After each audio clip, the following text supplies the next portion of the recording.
드립니다. 인간의 그 특별함이라고 하는 것이 어디서부터 비롯될까요? 인간이 다른 동물들과 구별되어지는 그 탁월함이라고 하는 것은 어디서부터 시작된다고 생각하십니까? 물론 성경적으로 보면은 또 영적인 어떤 배경에 대하여서 우리에게 소개해 주고 있습니다. 그런데 그리스 철학자 아낙사고라스라고 하는 사람은 그렇게 이야기합니다.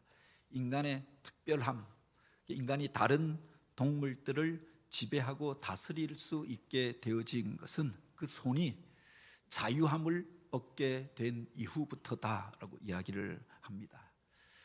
대부분의 동물들은 그 손이라고 하는 게 따로 없잖아요. 다 네 발을 가지고 그렇게 자기 몸을 지탱하고 움직이는데 사용합니다. 그런데 인간이 직립보행을 하면서 그 손이 자유함을 얻게 되었다라고 이야기합니다. 그 손을 자유롭게 사용하면서 도구를 만들게 되어지고 기술과 문화가 만들어지고 문명이 만들어지게 되어졌다라고 하는 겁니다. 인간의 독특성을 바로 그 손을 사용하는 것으로 이야기하였던 거죠. 여기서 도구적 존재, 도구적 인간이라고 하는 말이 나오게 되었습니다. 호모 파메르, 인간을 가르치는 독특한 표현 중에 하나가 아닙니까? 인간이 가진 신체 기관 가운데 가장 많은 일들을 하고 그의 행동을 또 그의 삶을 대표하는 기관이 손이라고 이야기합니다. 그 손을 어떻게 사용하느냐에 따라서 선인이 되기도 하고 악인이 되기도 합니다. 그 손을 얼마나 잘 쓰느냐에 따라서 위인이 되기도 하고 범인으로 살기도 합니다. 그 손에, 부모의 손끝에 자녀의 미래가 달려 있다라고도 이야기합니다. 그래서 어려서부터 부모가 자녀의 그 머리를 쓰다듬고 축복하고 칭찬하였던 그 말, 또 그를 향하여서 품어주고 그렇게 그를 만져주었던 그 손길, 그의 인격과 그의 정서를, 그의 또 지혜를 그렇게 만들어낸다라고 이야기하죠. 부모의 손끝에서 그 축복이 전승된다고도 이야기합니다. 아무도 만져주지 않고 그냥 먹는 것만 공급하여 준다라고 해서 그가 인격을 가진 사람으로 성장하는 것이 아니라 부모가 그렇게 그 아이를 어루만지고 접촉하고 축복하여 주는 것, 이게 특별한 어떤 사람을 만드는 비결이기도 하다라고 하였습니다. 바로 그 손 안에 모든 것이 달려져 있다라고 이야기하잖아요. 제가 철학과를 나왔다라고 하니까 어떤 분들이 그런 질문을 합니다. 철학과에서 무엇을 배웁니까? 그래서 무슨 관상, 족상, 수상 뭐 이런 거, 사주, 팔자 이런 거 배웁니까? 이렇게 물어서 뭐 굳이 부정하지는 않았습니다. 그랬더니 제 손금도 봐달라 이런 분들까지도 있습니다. 근데 대략 그 사람의 손을 보면은 그가 살아왔던 과정들을 알 수가 있지요.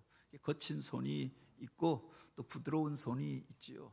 펜만 잡던 손이 있고 또 그렇게 땀 흘려 일하는 손, 그 손에 그의 살아왔던 삶의 궤적들이 담겨져 있는 것 아닙니까? 그 손에 그의 운명이 담겨져 있다라고 이야기하는데 오늘 우리는 이 손을 무엇을 위하여 사용하고 있습니까? 오늘 우리가 읽은 이 본문에 보면은 이 중요한 손이 말라버려서 장애를 입고 살게 되어졌던 한 사람에 대한 이야기가 기록되어져 있습니다. 마태복음 12장에 보면 예수님께서 천국 복음을 전하시고 많은 연약한 자들을 고치십니다. 그 와중에 안식일에 회당에 들어가게 되어졌는데 그곳에서 또 한 번의 안식일 논쟁이 일어나게 됩니다. 안식일에 이런 일들을 해도 좋으냐 하지 말아야 하느냐 이런 것들을 가지고 그 이전에 이미 바리새인들이 예수님 앞에 와서 논쟁을 걸어왔던 것 아닙니까? 그런데 주님께서 그들에게 굳이 대꾸하지 아니하시고 바로 회당에 들어가셨는데 그곳에서 만나게 되었던 한 사람과 나누었던 대화를 기록하고 있는 겁니다. 그곳에 한 손이 마른 사람이 있었다라고 했습니다. 살이 빠져서 마른 것이 아니라 바로 그 손에 장애를 입고 그 손을 사용하지 못하는 사람이 그곳에 있었다라고 하는 겁니다. 그 이전에 그가 무엇을 하고 살았는지 어떻게 살았는지 성경은 기록하고 있지 않지만 전해지는 이야기에 따르면은 바로 그 사람의 원래 직업이 석수쟁이, 바로 석공이었다라고 이야기합니다. 돌을 조각해서 무슨 집을 만들고 비석을 만들고 조각품을 만들어서 벌어서 먹고 살던 사람이었습니다. 손을 써서 일하던 사람이었습니다. 근데 그가 그 일을 하는 와중에 사고로 그렇게 장애를 입게 되어졌는지, 아니면 예기치 못한 어떤 병 때문에 그렇게 되어졌는지 자세히 이야기하지 않고는 있지만, 그가 장애를 입고 그 손을 사용하지 못하게 되었던 겁니다. 그가 생계 수단이 끊어져 버렸던 것 아닙니까? 그 자신만 힘들고 어려워졌던 것이 아니라 그에게 속한 가족들, 그의 가족들 전체가 바로 어려움을 겪게 되어지고 비참한 삶으로 빠져들게 되어졌을 것입니다. 가장이 일을 하지 못하고 그 생계 수단을 잃어버렸으니 가족들 모두가 힘들지 않았겠느냐라고 하는 겁니다. 누가복음 6장에 보면은 이 본문 기사와 똑같은 내용이 나와 있는데 하나 덧붙여져 있는 것이 그 오른손이 마른 자라라고 하여 있습니다. 마태복음에는 그냥 한쪽 손을 못 쓰는 자 정도로 표현되어져 있는데 오른손을 못 쓰는 자라고 하였던 겁니다.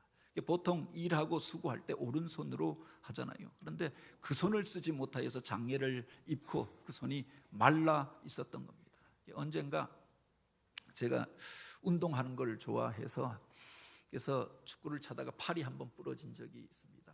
그 다음에 또 자전거를 타다가 그 부러졌던 데가 또 부러졌습니다. 그래서 한 몇 달을 기부스를 하고 있었는데 나중에 보니까 그 한 몇 달 동안 기부스를 하였던 것은 사용하지 않으니까 뼈만 남은 겁니다. 지금도 한쪽 손이 힘이 더 약한데 이게 바로 그렇게 사용하지 않으면 그 손이 말라가잖아요. 뼈만 남겨지게 되어졌던 겁니다. 이 사람이 장애를 입고 사고를 당하여 지금처럼 바로 즉시 치료한 것도 아니었기 때문에 바로 그렇게 불구의 손을 갖게 되어졌던 거지요. 그가 그 회당에 왔다라고 합니다. 주님께서 회당에 들어가서 주목하였던 사람이 있습니다.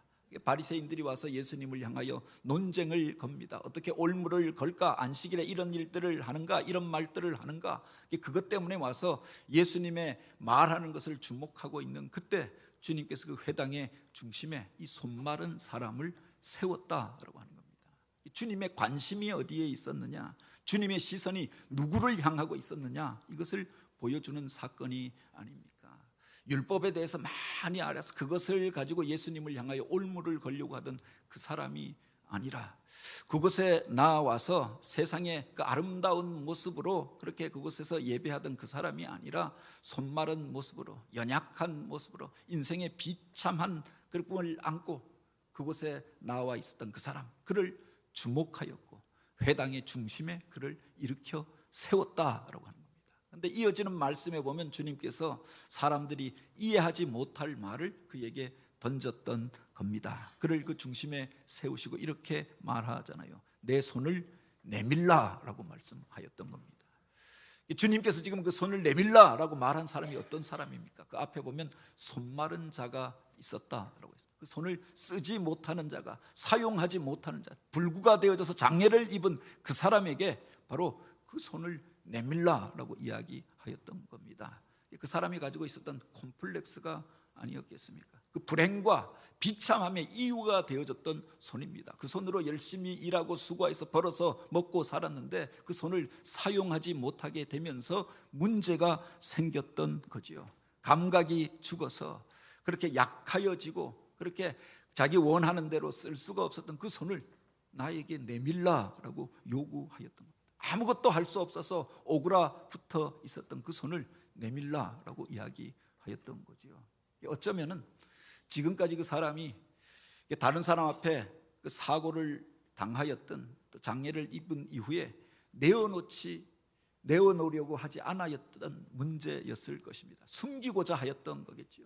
그것을 내어놓는 것을 수치스럽게 여겼을 것입니다. 그래서 숨기고 살았고 감추고 살았고 그럴수록 점점 위축되어지면서 사람들 뒤편으로 가게 되어졌을 것 아닙니까? 그런데 그를 중심에 일으켜 세우시고 그 손을 내밀라라고 요구하였던 겁니다. 어찌 보면은 무례한 요구이고 무례한 말씀이 아닙니까? 바로 그가 감추고 싶었던 것을 드러내라라고 이야기하고 그의 수치로 생각하던 그 부분을 사람들 앞에 내밀라라고 요구하였던 거지요. 당신이 지금 나에게 모욕을 주는 것이냐? 그 자리에서 그가 혈기를 내고 돌아설 수도 있었을 것입니다. 그 말에 대하여서 거절할 만한 여러 가지 이유가 있잖아요. 당장 쓸 수 없는 손을 내밀라라고, 힘이 들어가지 않는 그 손을 내밀라라고 이야기했다. 그것 때문에 그 사람이 고통을 겪고 불행함의 이유가 되어지는 그 손을 내밀라라고 이야기했다. 거절할 이유가 많았을 것입니다. 그런데 그 뒤에 보면은 그가 바로 그 말을 듣고 순종하여서 그 손을 내밀매라고 하였습니다. 내밀 수 없었던 손이었습니다. 그런데 내밀려고 그가 그 말에 반응하려고 순종하려고 하였더니 그렇게 진짜 그 손이 움직여지게 되었다라고 합니다. 근데 움직여진 것으로 끝나는 것이 아니라 성하여 온전케 되었던 것을 기록하여 놓고 있는 겁니다. 바로 어떻게 그가 변화되어지고 놀라운 기적이 나타나게 되어졌는가, 어떻게 그가 하나님의 은혜를 입고 또 하나님의 놀라운 은혜를 덧입고 살게 되어졌는가, 이것을 이 구절을 통해서 우리가 보게 되어지는 것 아닙니까? 왜 주님께서 그에게 손을 내밀라라고 말씀하셨을까? 보통 우리들은 문제가 있으면, 약한 부분이 있으면, 또 우리 안에 상처와 아픔이 있으면 그걸 숨기려고 하잖아요. 근데 그를 향해서 그 상처와 아픔을 사람들 앞에 드러내도록 하였던 겁니다. 그 문제를 나에게 가져오라라고 말씀하여 주셨던 거지요.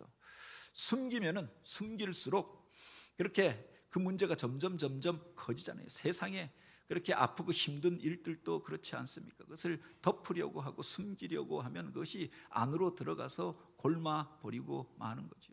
내어놓아야 치유받을 수가 있고, 그렇게 그것을 사람들 앞에 공개해야 해결책이 제시가 되어지는 겁니다. 내 안에 아픈 것들이 있고 힘든 것은 참는 것이 능사가 아니라 그것을 사람들 앞에 내어놓아야 답이 나오는 것. 의사 앞에 가져가야 치료함을 받을 수가 있잖아요. 숨겨놓았던 그것, 움츠려 들어서 그렇게 감추려고 했던 그것을 내 앞에 내어놓으라라고 말씀해 주셨던 겁니다. 오늘 우리가 어떻게 새로운 삶을 얻고 주님께서 주시는 놀라운 은혜와 구원을 얻을 수가 있습니까? 나는 죄인입니다. 나를 불쌍히 여기소서. 자기 안에 있는 죄에 대하여 고백하고 자기 안에 있는 연약함에 대하여 고백하고 주님 앞에 나올 때 바로 그 속에서 구원함을 얻고 새로운 그 삶이 그 앞에 열려지게 되어지는 거죠. 전부여 의지 없어서 손들고 옵니다. 주님 앞에 손들고 나오는 그 사람들이 치유함을 얻게 되는 줄 믿으시기 바랍니다. 다른 사람에게 도움을 구한다라고 하는데 주머니에 손을 넣고 그렇게 도와주든지 말든지, 그렇게 다른 사람에게 구걸한다라고 하면 그에게 도움을 주겠느냐라고 합니다. 진정한 마음으로 도움을 구하는 모습으로 그 앞에 손을 내미는 그 사람에게 바로 오늘 우리가 도움을 베풀고 그를 향하여 긍휼의 마음을 품고 그를 위로하고 그에게 필요한 것들을 공급해 주려고 하지 않겠습니까? 장애를 입고 숨기려고 하였습니다. 숨어서 살아왔습니다. 점점 위축되어져서 점점 그 손은 오그라들고 있었습니다. 그 손을 내밀라라고 말씀하셨던 그 문제를 내 앞에 가져오라라고 말씀하여 주셨던 것 아닙니까? 내가 진짜 새로운 삶을 살기를 원하느냐, 내가 도움을 얻기를 원하느냐, 내가 치유되기를 원하느냐, 그 손을 내밀라라고 말씀하셨던 거죠. 물론 아무에게나 내민다라고 해서 그가 다 고쳐주는 것은 아닙니다. 믿음의 주에 온전케 하시는 분, 만유의 주가 되시고 만왕의 왕이 되시고 치료자가 되신 예수님 앞에 그 손을 내밀 때 그가 치유함을 얻고 구원함을 얻게 된 줄 믿으시기 바랍니다. 물에 빠져서 허우적거리고 있습니다. 자존심 때문에 내가 이야기하지 않으리라 그러면 조용히 죽어가는 거죠. 살려달라고 외쳐야 하는 겁니다. 구원의 손을 내밀 때, 구명정이 던져졌을 때 그것을 잡아야 오늘 우리가 살게 되는 것 아닙니까? 믿음의 주에 온전케 하시는 그분 손을 붙들고 일어나서 오늘 우리가 그 새 생명의 기쁨들을 누리며 살게 되길 축복합니다. 그런데 주님께서 그렇게 말씀하였을 때 그 뒤에 보면 그가 이 놀라운 은혜를 입게 된 과정을 이렇게 설명하고 있지요. 그가 내밀매 다른 손과 같이 회복되어 성하더라라고 하였습니다. 그가 할 수 없는 일이었습니다. 불가능한 일이었습니다. 그럼에도 불구하고 그 말씀을 듣고 순종하고자 믿음의 손을 내밀잖아요. 힘이 들어갈까? 내가 내밀 수 있을까? 내가 그 손을 붙잡을 수 있을까? 그렇게 생각되어졌지만 믿음으로 그 손을 내밀라라고 하였더니 그 손에 바로 힘이 들어가고 신경이 살아나고 바로 그렇게 순종함으로 그 손을 내밀려고 하는 그때 기적이 나타나게 되었다. 내가 가서 이것을 나누어 주라라고 할 때 그 물이었습니다. 그런데 그들이 순종하여서 그것을 사람들에게 나누어 줄 때 물이 변하여 포도주가 되잖아요. 주님께서 배고파 있는 사람들을 향하여 안타까움으로 축복하십니다. 그 떡을 사람들에게 나누어 주라라고 말씀하십니다.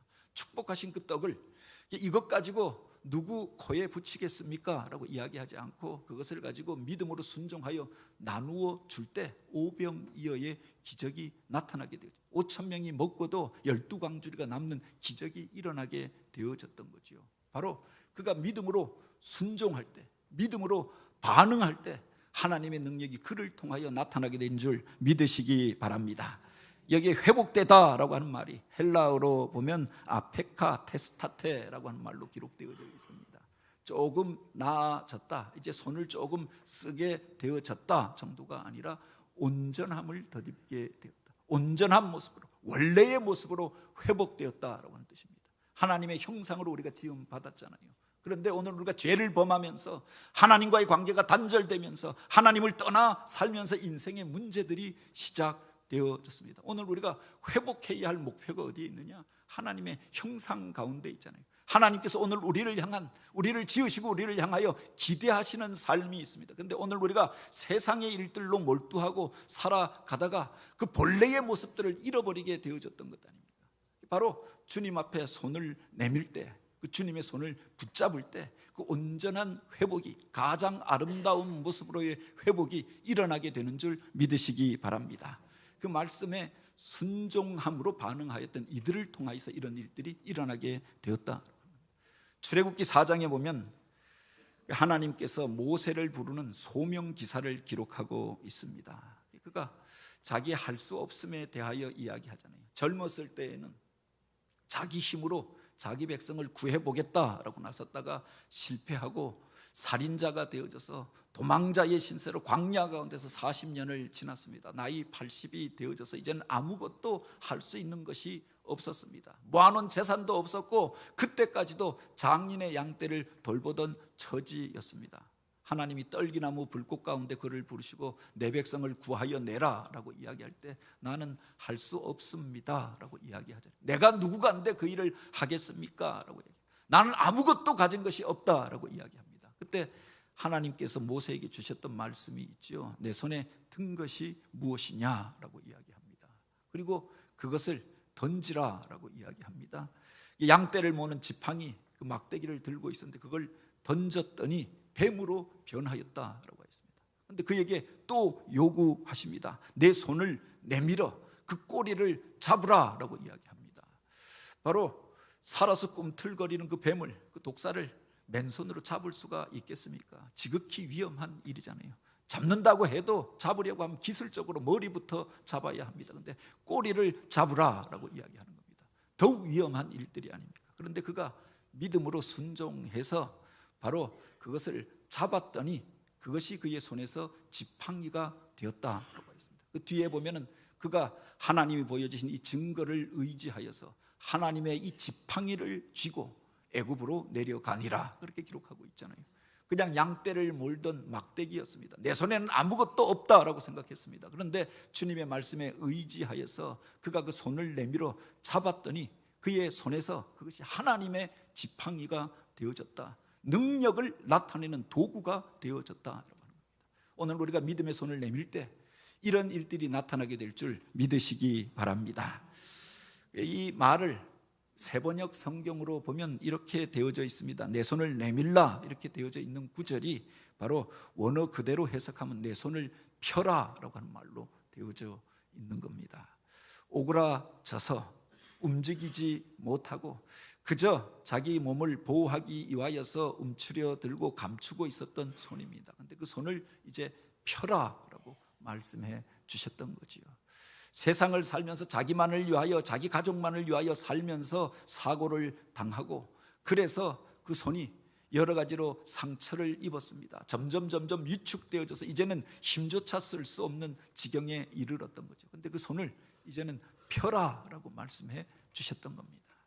아프리카에서 원숭이를 잡는 방법, 사냥법이 있다라고 합니다. 원숭이들이 워낙 빠르고 또 꾀가 많아서 잡기가 쉽지 않은데 잡는 방법 중에 하나가 이런 것이 있다라고 합니다. 원숭이가 가장 좋아하는 게 바나나라고 하잖아요. 그런데 그 바나나를 사냥꾼이 가지고 가서 그들이 보는 데서 그 통이, 그 입구가 좁은 항아리에다가 넣어 두는 겁니다. 이 항아리 안에 바나나를, 자기가 좋아하는 바나나를 집어넣는 것을 멀리서 원숭이들이 봅니다. 그리고 바로 사냥꾼이 가버리죠.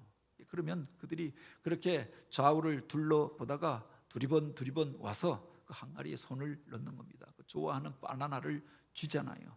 그런데 손을 빼려고 하면 나올 수가 없는 겁니다. 들어갈 때는 빈손이니까 자유롭게 들어갔는데 그 바나나를 움켜잡고 빼려고 하니까 그 목이 좁아서 손목이 걸려서 나오지 않는 겁니다. 그때 사냥꾼이 나타나서 원숭이를 잡는 겁니다. 놓으면 도망갈 수 있는데 그것을 움켜잡고 있다가 사로잡혀 가는 거죠. 오늘 우리가 인생을 살아갈 때 이런 어리석은 원숭이와 같은 모습으로 살 때가 얼마나 많이 있습니까? 내 살자고 내가 좋아하는 그것에 집중하면서 손을 움켜잡고 있다가 그것에 포로가 되어지는 겁니다. 내가 잡았다라고 생각하는데 사실은 내가 그것에 포로가 되어져 버린 거지요. 상처의 포로가 되어지고 과거의 아픔과 그 고통의 포로가 되어지고 세상 문제의 포로가 되어져서 그것에 사로잡혀서 손이 점점 오그라들고 있었습니다. 펴지 못하고 나누지 못하고 베풀지 못하고 그렇게 살아왔습니다. 점점 그 손이 말라가면서 그 원래의 힘조차 잃어버렸던 것 아닙니까? 그 손을 펴라라고 말씀하십니다. 바로 오늘 우리가 움켜잡고 있었던 것, 그것을 펴서 이제 다른 사람을 향하여 그 손을 내밀게 될 때 그 속에서 하늘의 놀라운 능력과 기적이 나타나게 된 줄 믿으시기 바랍니다.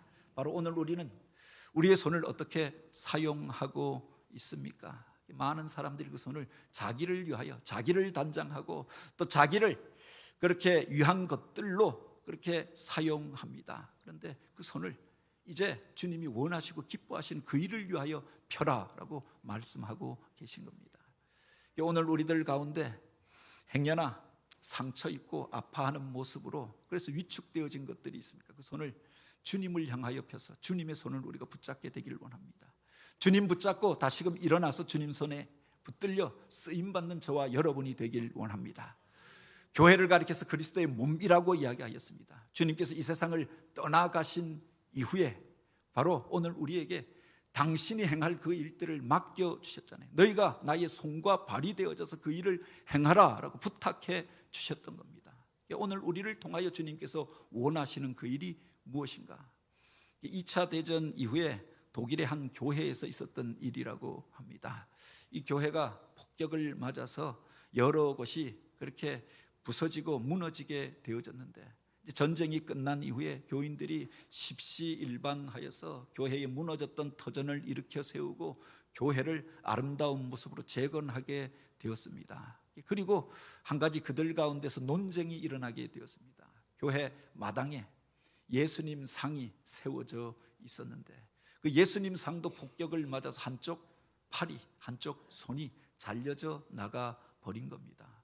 이 동상을 어떻게 할 것인가? 그렇게 손상되어져서 원래의 아름다운 모습을 잊어버렸는데 치워버릴 것인가? 새로 세울 것인가? 아니면 한쪽 팔만 떨어져 나갔으니까 비슷한 걸 만들어서 이렇게 이어 붙일 것인가? 이걸 가지고 논쟁이 일어나게 되었다고 하죠. 그 와중에 그 목사님이 그 이야기를 하게 되었 겁니다.